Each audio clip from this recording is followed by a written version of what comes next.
Stephanie Chuang is on Mount Tam this evening. And Stephanie, this is one of the most beautiful hiking spots in the country, but it's also very rugged. That's right, Raj, and that's what hikers were saying here. They said these trails are maintained well, they're paved well, but those are the official trails. We're standing on one that's what's called a social or animal trail. People come to these trails to get some of the best views. The family has quite a bit to say, and you'll hear that in just a second. It was 20 days ago when 24-year-old Jackson Madsen was found lying lifeless here along San Tomas Expressway, just down a little bit. Here at Bud Avenue is where you'll find the memorial still here with the flowers, the balloons, and even the candles that people come out regularly to light. I got updated from Contra Costa Fire just a few minutes ago at 320 acres, 60% contained. This fire that you see charring this hillside started at 1:30, so there's been some movement here. CAL FIRE has actually been doing water drops directly over our head, and one of the more recent airdrops was to where you see that smoke there down the road, so they are keeping a very close eye on some of the hot spots here. This restorative justice program is funded by Measure Y money. It's at another middle school and high school here in Oakland, but Eric says it's at this school where the numbers show success. Numbers of suspension down by 75% last year. This year, their rate near perfect. That's right. A lot of people having to deal with this tragedy. You know, there are about 100 firefighters stationed here at SFO, Jessica, who are specially trained to deal with incidents on the tarmac. It is still unclear what went wrong, but the fire chief is saying, rest assured, they are combing through everything that happened that Saturday. Yeah, good evening, Raj. You know, that coupled with the fact that it was almost exactly a year ago here at this PG&E substation in South San Jose where there was a sniper attack.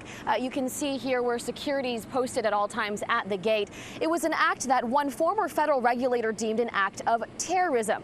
Now, terrorism was the topic at a hearing on Capitol Hill today, and that is where Congressman Eric Swalwell brought up this Al-Qaeda picture, which I know it's a little dark. Here's a copy, features the SFO air train. While Swalwell says people shouldn't be afraid, they should be alert. Now, one more thing, Car's price is $40 a month for a subscription. Experts say similar technology just a year ago cost a few $1,000s. So the trend here is to put this technology in almost anybody's hands. All right, very interesting, and it's on the way. Yep. Well, let's turn our... Stephanie Chuang is live. And Stephanie, what are the teachers saying? What do they want to change? Pay is the big one here, Jessica. Good evening. You can see that we are gathered here on the corner with a lot of these teachers with all these signs, we are worth more, being one of the common themes here. There are about up to 75 that I've counted. So they say, many of them, that they've had to take on a second job just to make it work. So why are they here? Well, the district offices are just down this block. They're getting ready to march down because the superintendent and the school board have just begun a closed session meeting talking about labor negotiations. So the question tonight, how bad has morale gotten here? Stephanie Chuang, who joins us near the scene of what turned out to be a failed attempt to revive this Olympic sailor. Stephanie. Good evening, Raj. We drove up here to the marina near the St. Francis Yacht Club during very tense moments. I actually walked over here, and this is where I saw on the dock paramedics working on the victim, Andrew Simpson, performing CPR on him. We watched as they worked very hard to revive him, but after 20 minutes, they stopped. From a bird's eye view, you can see the Artemis racing boat capsized in the bay. It was just after 1 this afternoon when first responders got the call. We were called by the Oracle Team USA racing boat to notify us that another racing vessel, the Artemis, had capsized near the ferry terminal. A training run turned tragic for longtime sailor 36-year-old Andrew Simpson. The Artemis Swedish racing team published this photo this afternoon. Chief Joanne Hayes-White with the San Francisco Fire Department says Simpson was likely trapped under the boat for 10 minutes before people pulled him onto the chase boat where a doctor was waiting. There was no pulse or breathing from the person that was submerged in the water. A San Francisco Police Marine unit vessel, the first to respond. That's when the officer from the Marine unit jumped onto that chase boat and assisted with the CPR of the victim. The SFPD's Major Accident Investigation Team is now taking the lead in determining what caused the Artemis to capsize. This is the same team that investigated the tragic boat accident near the Farallon Islands last April that left 5 sailors dead. Investigators will be talking to witnesses and trying to reconstruct the accident, answering the many questions. How it happened, why it happened. You can tell it's very windy out here today, but the investigation is already underway. An investigation that will be under the spotlight as preparations for the America's Cup race in September continue. It's a tragic day. This is someone that's very well known and well regarded as an expert racer. Certainly an incident like today underscores the importance of having, as much as possible, adequate first responders on the bay, particularly during the season of America's Cup. Now, just minutes after the paramedics stopped the CPR on Simpson, a woman who I understand is involved with the America's Cup walked here to the scene, and this is where she broke down in tears. She told me just one thing: I knew him. Of course, emotion hitting as reality hit. As for the Artemis, the San Francisco Police Department says it's been taken over to Treasure Island, the Coast Guard watching over it for now. Live in San Francisco, Stephanie Chuang, NBC Bay Area News. Stephanie Chuang is on Mount Tam this evening. And Stephanie, there are primary trails, and then there are those narrow side trails. How dangerous is it? That's right. Good evening, Raj. Hikers we spoke with said Mount Tam has some of the best, but also some of the most dangerous trails in the Bay Area and beyond. While there are more than 50 miles of marked and maintained trails here at the state park, they say many hikers prefer the one that I'm standing on, the kind I'm standing on. Animal, social, or plain illegal trails, they say these are preferred because they give the best views.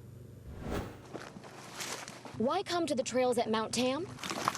Different hikers, same answer. It's one of the most beautiful places in the bay. It's just a gorgeous escape. But there's a gamble these hikers say many people take, leaving the marked trail no matter how dangerous. I see a lot of people putting themselves in peril just to take a picture sometimes. They're out there leaning over ravines with their camera phones. I have quite a few friends who will start on a trail, but will see something they want to go check out and just kind of go up. 33-year-old Magdalena Glinkowski of Menlo Park and 50-year-old Marie Sanner of Mill Valley were both found off trail. Their bodies discovered about a mile apart, both down steep slopes of drainage areas. Mount Tam is pretty dangerous. I'd say it's at the top of the list due to the steep ravines. Ryan Hutnick hikes Mount Tam every week. He was likely the last person to have seen Glinkowski alive. And that's what it was a little bit startling slash shocking that I would interact with anyone on this trail because it was pretty rough and pretty hilly at the time. And these hikers who call themselves experienced say visitors can enjoy the beauty of Mount Tam, but never forget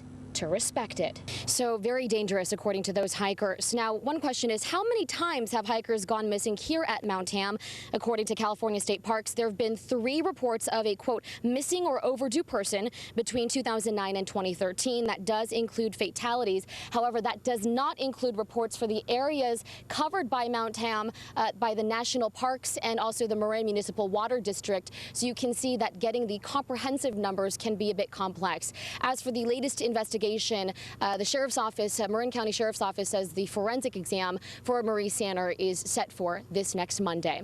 For now, live on Mount Tam, Stephanie Chuang, NBC Bay Area News. Stephanie, this disease is increasing in terms of numbers. Is it preventable? Yeah, good question, Raj, and that depends on who you ask. We are talking about Legionnaire's disease. It's a severe type of pneumonia contracted when you breathe in a certain kind of bacteria.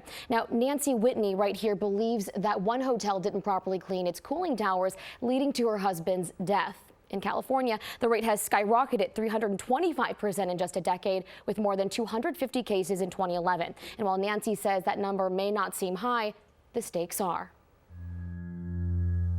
If you could tell the story of Bill and Nancy Whitney, you'd need many pages. We were like best friends. They met in San Jose more than 30 years ago. A lot of their free time spent overseas and on the road. And in October 2011, they decided on Palm Springs. This wasn't our first trip down there. But it would be their last. The Whitneys stayed at Hyatt Regency Suites Palm Springs for 3 nights and returned to the South Bay on a Saturday. And that's when it began. We've had headaches and our stomach wasn't feeling good and it just felt like the flu. Nancy would recover. Bill did not. And at the hospital, the doctors had many questions. They asked us where we had been. Have we been on any trips? Have we been to warm weather where there was air conditioning? And they already had a feeling it was a Legionnaire's disease. A feeling that was confirmed when the tests came back. Already it was through his system. Even that fast, he was having internal bleeding. Just 5 days later, Bill was dead. I didn't get to say bye or anything to him. I wanted really to find out what happened to my husband. So Nancy started a new chapter, fighting for those answers. She learned that during the stay at the Hyatt, they had been just about 50 yards from the hotel's cooling towers. And we'd open up the door, because just to get the fresh air. I know, we seemed to sleep better. So you did that all 3 nights? Yes, we did. Turns out those cooling towers would later show detectable levels of Legionella bacteria, which build up as slime. And they tested it and found dangerous levels of Legionella bacteria in the cooling tower. Tests conducted at one of the cooling towers in the months after Bill's death revealed the Legionella bacterial level hit almost 1,000 colony-forming units per milliliter. That's a level OSHA says requires immediate cleaning and or biocide treatment and requires prompt steps to prevent employee exposure. Jeff Lawson, who's representing the Whitneys, adds this wasn't the first time a hotel guest had gotten sick from Legionnaire's disease at the Hyatt in Palm Springs. He believes the hotel knew about the bacteria in the cooling towers and hid it. In 2006, there was another Legionnaire's incident at the hotel where a guest had gotten sick, and Hyatt had found out about it. They did testing of the hotel. They found Legionella bacteria in the water systems. After that, they put in a water treatment system, but they never cleaned and disinfected the cooling tower, so it stayed the way it was. And then eventually, Mr. Whitney goes there, gets sick and dies. The Hyatt's response has been that the safety and welfare of guests is a top priority for all Hyatt hotels, including Hyatt Palm Springs, adding that the company follows rigorous procedures to ensure that all practices meet or exceed recommended health standards. But the Hyatt tapped a couple doctors as expert witnesses. One of them, Dr. Paul Edelstein, testified that Mr. Whitney was high risk already, that he suffered from diabetes, was elderly and obese, factors that increased his likelihood of acquiring Legionnaire's disease from any source. He also claimed it would be impossible to determine where Bill got the disease because there was no record of any other case of it at the Palm Springs Hyatt in the months before and after Bill died. It hasn't gotten any easier for Nancy, who's now the same age her husband was when he passed away. She says it's his memory that fuels her passion for spreading their story. I miss my husband a lot. I miss each day. A story that ended too soon, many chapters now left forever blank. He lost his life. He's not here anymore. I should have been sharing it with him. And one point, too, for Nancy, she says when you go somewhere like a hotel, there's no way to know when systems were last cleaned, like cooling towers, and that there's no enforcement. She's hoping that that will change with the lawsuit that goes to trial later this year. They're talking about the increase in cases. A lot of cases that go underreported, or people simply not coming forward? That's very true. According to the CDC, Raj, about 3,000 reports are given to the CDC every year, but they're up to 18,000 people who are hospitalized with Legionnaires every year, so definitely a concern. All right, very interesting. Thank you. Stephanie Chuang with us here. Also, Jess, we found 3 men who went through this therapy, one of them for a decade. It's a therapy that works under the premise gay once doesn't mean gay always.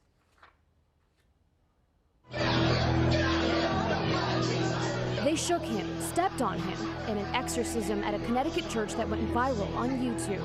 You homosexual spirit, we call you out right now. A gay exorcism. The blood of Jesus. Loose it in the name of loose it in the name. And at 18 years old, Vincent Cervantes signed up for one himself. The Spirit of the Lord. And so began 4 hours. Commanding this alleged demon to come out of my body. Physical shaking of his body. I had flung out of my chair and I was writhing on the floor. A few days later, he realized his attraction for men had never left, and so he decided to kill himself. Thinking and knowing that I was going to end up in hell, so I decided that I was going to send myself there sooner.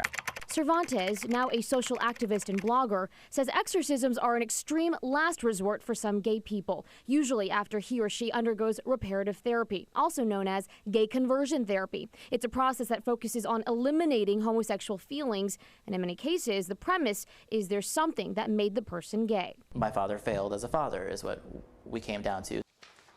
That was the same thing Peter Drake heard when he went to reparative therapy for 3 years.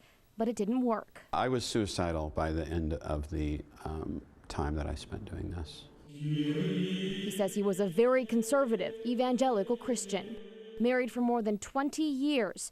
desperate, determined to live that straight life. I spent so many years just feeling wrong. Drake revealed to us what went on in reparative therapy for him. It began with his therapist trying to change his behavior. Try and lust after women. Buy some girly magazines. Spend time on sports and other manly activities. And I would learn things like how to change the oil on my car, how to change my tire. Not only was it not successful, it was deeply damaging to me. And partly because I expected to change, and I didn't. But the two say there are more extreme measures out there. Electroshock therapy, for one. They would attach probes to their chest, primarily to their nipples and then to their ankles, but also to their genitalia. And then they would flash pictures of naked men, or they would play porn and then shock them. Public shaming and holding mock funerals. You're gonna get AIDS and you're gonna die. But Drake believes the deepest wounds come from reparative therapy. There's severe emotional damage being done. Some disagree. David Pickup says he was cured by reparative therapy after going through it for 10 years. First and foremost, gets rid of any and all shame that a man may have for having homosexual feelings. But he believed in the therapy so much, he became a reparative therapist himself. Pickup says in 300 clients during the last 6 years, he's seen the same pattern, homosexual attraction stemming from childhood trauma. For him, it was sexual abuse when he was 5. But mostly, Pickup blames parents, namely Dad. A severe loss of the father experience in terms of affection, approval, and affirmation. How about the people who have that experience but are never feel homosexuality? That's a great question, and I don't, in my opinion, again, it's just my opinion, I don't believe their wounds are as deep. He argues that this is a pro-choice movement of its own. People who don't believe they are gay should be allowed to undergo reparative therapy. And sometimes some homosexual feelings come up, but like one of my clients said the other day, this whole reparative therapy thing feels a lot better than sex with men. I would say that any time they're doing reparative therapy, it is a form of mental torture. Dean of Santa Clara University's School of Education and Psychological Counseling, Nick Ladani, counters everything about reparative therapy is wrong. But the bottom line is it is a form of shame-based therapy. You are not good enough because you are gay. As for Drake and Cervantes, it took years to overcome that guilt and shame, a struggle to completely unlock what they emotionally boxed away for years. The key to freedom was love. Drake ended the therapy when his daughter came out to him. And that began my journey into my own healing. It was love that saved Cervantes, getting an email from a friend the morning he was plotting to end his life. The message was about God still loving me.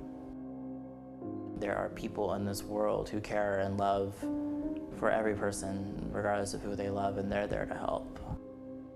Now, to be clear, the California ban in question applies only to minors. It would strip parents of the ability to send their kids to this reparative therapy. The judge's ruling, the hearing is tomorrow morning. The ruling not expected for some weeks.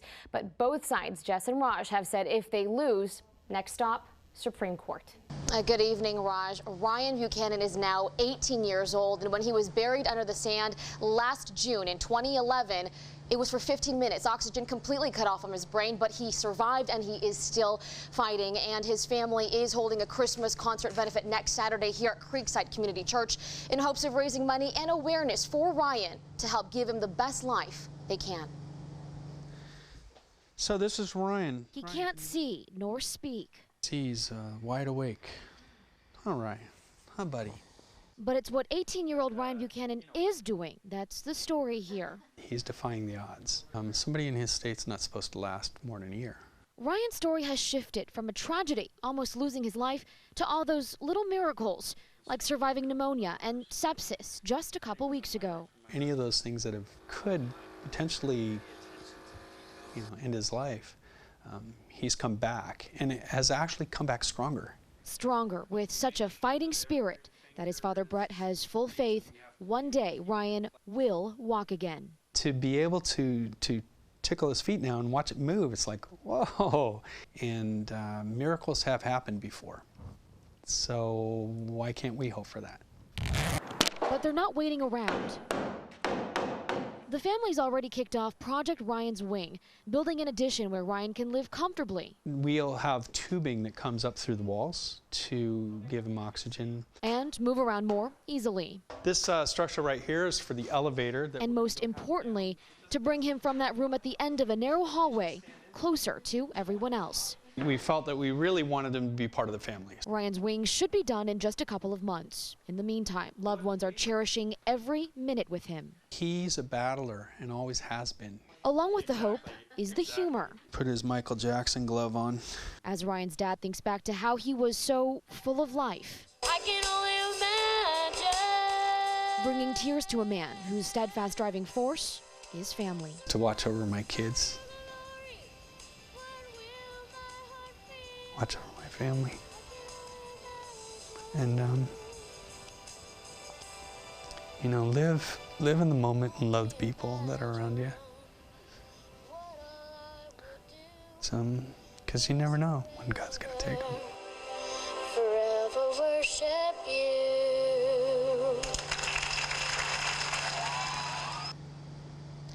And Ryan's friends and family will gather at the benefit. That's next Saturday, the 15th. They say more than about fundraising, it's about getting together during the holidays and sharing stories about him. For more information on the benefit, just go to our website, NBCBayArea.com, and search Joy for Ryan. Live in Alamo, Stephanie Chuang, NBC Bay Area News.